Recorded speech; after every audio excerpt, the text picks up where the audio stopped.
Okay, Assalamualaikum dan salam sejahtera. Hari ini subjek Social in Early Childhood Education, topik 11 ialah topik terakhir kita pada semester ni.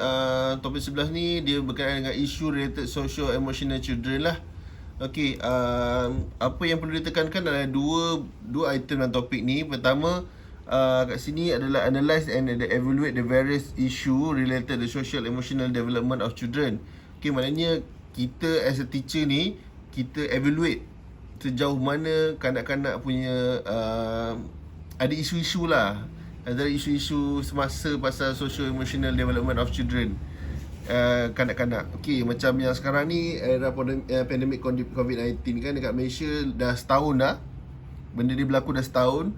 So banyak kanak-kanak yang dari segi social emotional dia development tu terganggu.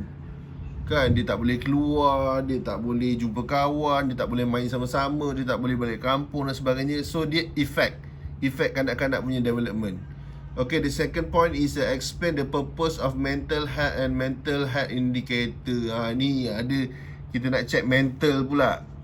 Okay, sometimes bila dah jadi macam ni akan banyak terganggu. Even orang dewasa pun ada yang terganggu kan, yang ada bunuh diri kan, sebab tak boleh tahan dengan apa kita panggil tekanan lah, tekanan hidup. Okay, child wellness macam ni lah.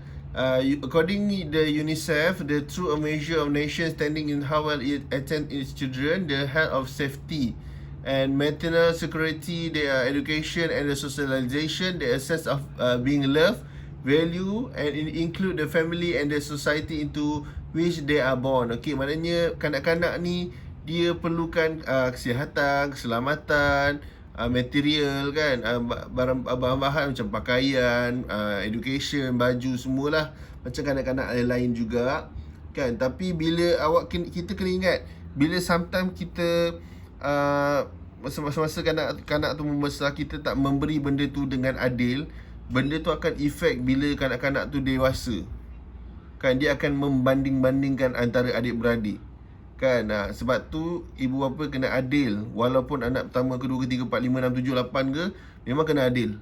And each aspect, dari segi makanan, pakaian, sekolah, beg, apa semua terpulang kan. Dan kena adil lah. Tapi ada perbezaan semasa mendidik anak-anak lelaki dan perempuan. Okay, abuse and neglect itu benda yang tak patut dibuat lah. Abuse, kita dera kanak-kanak kan. Dan ingat, setiap kali apa yang kita buat, contoh macam nak pukul anak tu, kita explain. Masa pukul tu kita explain kenapa degil, kenapa macam ni, kenapa tak dengar cakap, tadi dah ni kan. So bila dah buat macam tu, gunakan nak pukul pun ada tempat. Nak pukul kanak-kanak ni kalau boleh jangan guna tangan. Bila guna tangan, benda tu rasa lebih mendalam. Macam sepak kan, kita sepak anak kita, so benda tu akan rasa sangat mendalam. Even saya sendiri pernah kena sepak, bukan dengan family saya, dengan cikgu lah. Sampai sekarang saya boleh ingat full name cikgu tu, muka dia kan. Bukan nakal pun, dia macam alah buat bising dekat dalam kelas je lah. Tiba-tiba cikgu tu datang, angin dia tak baik kot, dia sepak terus. So memang pengalaman lah, bila kita pakai tangan lebih mendalam kepada kanak-kanak. So better pakai rotan lah, rotan, hanger ke dan sebagainya. Pukul di tapak tangan atau di tapak kaki, sebab benda tu dekat kulit tebal kita.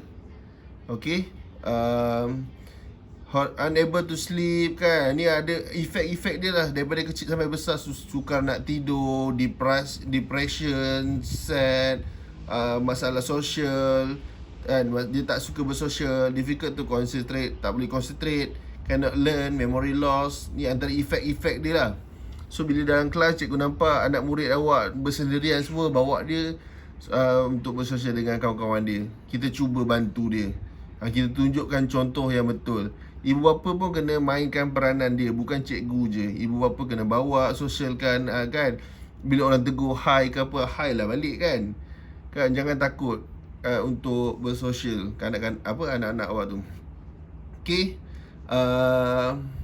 life is nanti ada, bila sampai satu tahap anak kita tu dah membesar, dia dah jadi macam orang panggil dalam bahasa Melayu akhir balik, matang lah dan mimpi semua kan. So kat situ ibu bapa lagi perlu main peranan kan. Macam contoh anak perempuan kan, dia first time dia period, so dia nak cakap apa kan. Takkan dia nak cakap kat bapak dia, oh, Didi I period ni.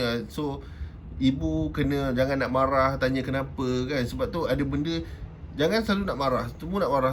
So anak tu jadi takut untuk cakap. Jadi bila sampai satu stage, macam pertama, bila awal-awal tu, macam awal-awal kita bagi kasih sayang lah, 0 sampai 2 tahun tu tak boleh marah langsung. Okey, lepas 3 tahun dah baru boleh start membentuk lah, marah sikit ke, rotan ke. Tapi at certain age, macam umur 12 tahun ke atas, dah tak payah kena rotan lah, sebab dia dah boleh berfikir. Dan bila dewasa pula, kita kena buat dia macam macam berkawan lah, kawan baik dia. Orang yang boleh dipercayai, orang yang boleh kita nasihat, dia pun bagi pandangan, bertukar-tukar pandangan. Bila dewasa lagi lah kan. Alamak, ada iklan jap. Okey, accident trauma. Okey, accident betul. Okey, macam mana kena ada positive vibe lah. Accident kan, benda tu dah berlaku kan. Mungkin kita punya dugaan kita, setiap orang dugaan dia berbeza-beza kan. Allah Tuhan, dia takkan uji kita kalau kita tak mampu. So bila dah jadi benda tu, contoh kita kehilangan orang yang kita sayang, meninggal dunia semua kan, kita explain, kita terang kat dia apa patut kita buat kan. Macam contoh Islam boleh sedekahkan Al-Fatihah, sedekahkan RM1, baca Yasin dan sebagainya untuk bantu kan. So kita bagi tahu dan kita keluar daripada trauma tu. Kalau kanak-kanak kan, biasa contoh kehilangan ibu ke apa, so apa benda nak buat, apa benda kita nak bantu kan. Bukan kita lupa kan, tapi ada cara dia. Abuse and neglect, yang ni abuse macam dera lah.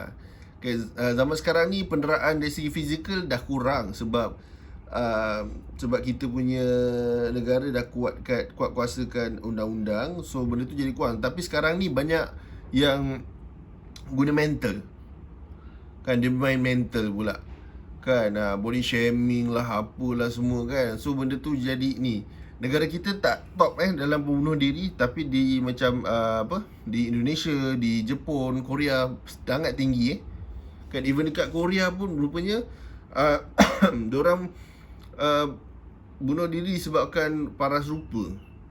Sebab tu body shaming ni bahaya kan kat Korea. Sebab tu ibu bapa di Korea, bila birthday dia bagi voucher untuk buat muka, buat badan semua lah. Dekat Korea plastik surgery sangat murah. Dia dah jadi macam industri. Macam kat Malaysia pelancongan kan, dekat sana industri benda tu. Di Thailand pun sama juga.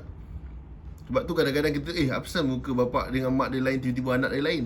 Dia orang dah pergi repair. Okey, poverty kan, macam ni zaman dulu. Tak boleh samakan zaman dulu dengan zaman sekarang. Sebab saya pun sama pernah lalui benda ni. Ada kawan saya tu kan, parent dia bagi RM1 je. Sebab parent dia cakap kan, alah bukan makan sangat pun kat sekolah, bukan sedap pun. Dia banyak macam tu. Okey, sedap ke tak sedap ke tak perlu. Zaman sekarang ni RM1 nak makan apa? Roti pun RM1, air tak ada kan. Jangan kedekut. Awak bayangkanlah nanti awak dah tua, anak awak bagi macam tu. Alah ayah pakai RM1 je lah, tak payahlah banyak-banyak ni kan. Bukan makan pun. Ayah kan dah tua lah contohnya kan. So benda tu macam roda berputar. So what you give you get back. So berhati-hati. Okay, yang ni student face trauma kan, jangan bagi kan. Yang ni abuse macam saya cakap tadi tu, dari segi seksual kan. Sebab tu dalam Islam dah cakap kan, boleh sentuh, boleh salam, tak boleh salam kan, aurat. Sebab tu yang tu pun penting juga kita kena ajar. Dan sometimes kita kena explain kat kanak-kanak, kenapa tak boleh pegang, kenapa tak boleh pegang ni, kenapa tak boleh pegang tu, apa beza lelaki dengan perempuan. Sebab tu kena explain. Okey, dalam topik ni dia banyak tekankan pasal abuse. Abuse ni itulah, abuse ni macam penderaan tu, neglect tu pengabaian. Basic cause of mental health, okay, dia akan efek kepada pembentukan mental kanak-kanak. Dari segi social affected, akan efek dia akan jadi low self confidence, tak confident diri dia. All the make children feel afraid, takut, horrified, unable to steer, depression, sad, not like socialize kan. Yang ni lah antara kesan-kesan ni, inilah efek dia Okay guys, itu je untuk topik ni. Ada sebarang soalan boleh tanya dalam Telegram. Saya akan jawab dalam tu. Tonton video dulu baru komen. Dan jangan lupa nama nombor anda dalam attendant. Lepas tu kelas mana, baru nama anda. Buat sebaris je. Okay, thank you guys. Assalamualaikum. Bye.